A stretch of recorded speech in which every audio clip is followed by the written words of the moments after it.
I'm Geoff Hacker from Forgotten Fiberglass, and the car that we have here today is a car that I've had for 32 years. Last time I drove this, I was 18 years old. This time I'm 50 years old. This is the 1962 Shark. This was built from 1962 to 65. They made 6 of them. And all of them were built as full cars. You could buy them, and all of them, as far as we can tell, were Renault-based. 4CV Dauphine, for those people who know Renault or Renaults, I call it Renaults.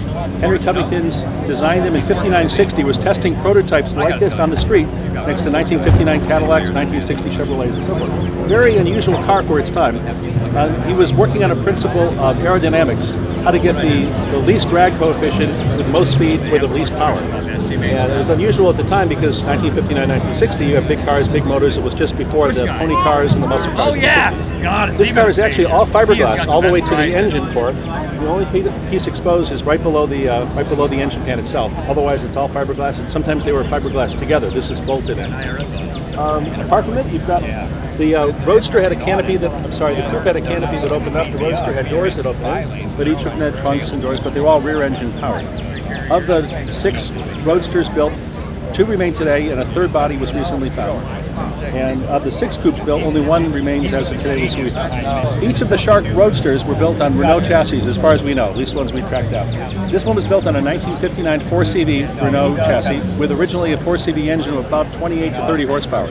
Not a lot of horsepower. When I used to drive it with that engine in 1980-81, I would get it 45 to 50 miles per gallon. You can pick the front of this car up, so there's some understeer. Most of the weight's in the back. It's probably about 1,000 pounds, maybe 1,100 pounds. The engine itself was originally a 59 4CV Renault, 700 cc's or so. We upgraded it about 15 years ago to an R10, which is 1,300 cc's, and a 4-speed instead of 3-speed transmission. It's much more practical. If the word practical ever would go to this car, which shouldn't, it's now more practical to drive, and it speaks for itself, but it still is challenging. It's about 45 horsepower. It's got a 2-barrel carburetor, upgraded. We used that off of a Renault 8S, which is a sport edition of Renault made in '67. Wheels are Cosmic wheels, which are from the UK. Kind of rare to find because they're 3-bolt pattern. All the Renaults of the era were 3-bolt pattern wheels.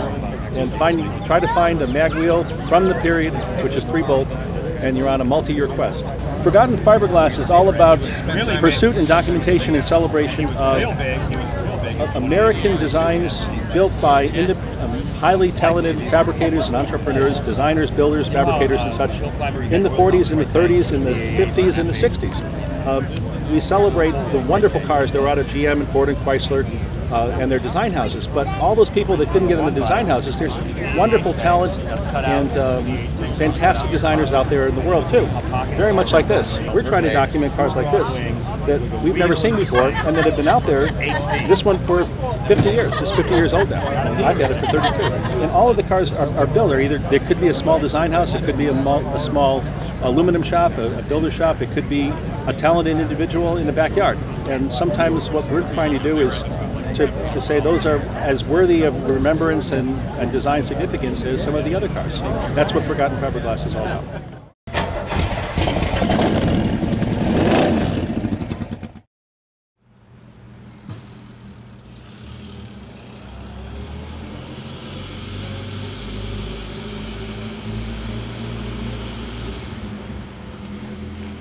Mm-hmm.